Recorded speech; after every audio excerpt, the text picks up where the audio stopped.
So I kind of want to talk about three different guards that went in the first round: Jordan Hawkins, Cason Wallace, Keontae George. Like, give me your take on those three. Like, give us your ranking of the three, and then Yeah. just give us a little bit on each one. So are we talking short term or long term in terms of the ranking? Oh, let's actually go long term. Give me your long Yeah. term for these I would three. take Kaysen one of that group for sure and wouldn't really think twice about it at this point. Kaysen's ability to come in and just be that efficient, like gap plugger, I guess you could call him for Oklahoma Yeah, City, right? he's a plugger, all right. Has filled every single role that they have asked him. They ask him to Totally. guard threes sometimes. They ask him to guard Stephen Curry. They ask him to be a floor spacer in the corner. They ask him to occasionally run ball screens. They ask him to be a screener. It's the versatility of his game that I think really, really stands out. And frankly, being in Oklahoma City, which in my opinion, and I'm sure you guys will love to hear this, I'm not just saying this because I'm on a show with you guys. I think that they are the best incubator of talent in the NBA at this point, just in terms Yeah. of developing guys and making it work. So I would take Kaysen at one. I would take Keontae George at two. I'd Keontae much lower than Jordan Hawkins on my pre-draft board.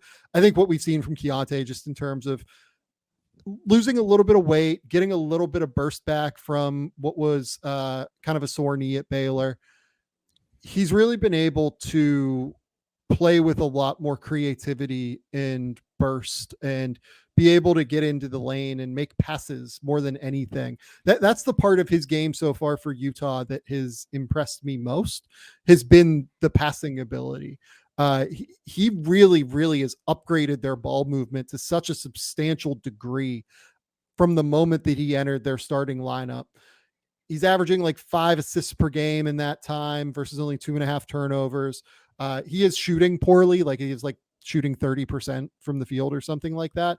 And even while he's shooting 30% from three, I feel like he's been a drastic upgrade on the guys like Talen Horton Tucker, just because he doesn't pound the ball into the ground. He's moving it around. He's getting that thing going around the court. He's been impressive while also, again, having to be faced with being a teenage point guard in the NBA, which is exceptionally difficult, right?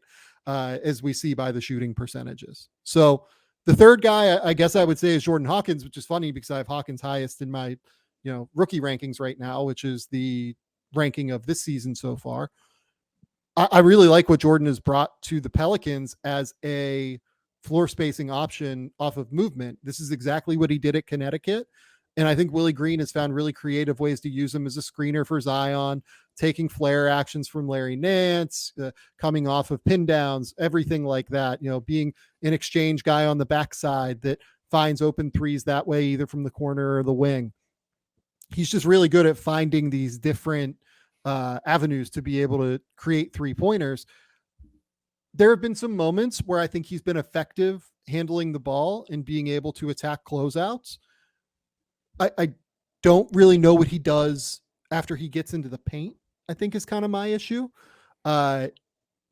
He seems to struggle a little bit with finding, okay, I can't really finish at the basket yet. I'm not an elite passer. I'm just like an okay passer.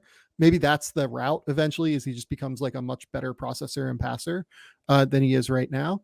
But it's a bit of a struggle once he gets into the lane, I think, off of those closeouts. And then defensively, like, it does feel like they have to hide him to a pretty substantial extent. Whereas with Kaysen, like, Kaysen's going to be a awesome defender. And with Keontae, like, look, I don't love Keontae's instincts on that end, but they're probably about pretty close, I would say. But I love what Jordan's done this year. Like, I think that Jordan is a potential starter in the NBA long term. Like, I think the Pelicans should be very happy with him, but I would take Kaysen and Keontae ahead of him right now.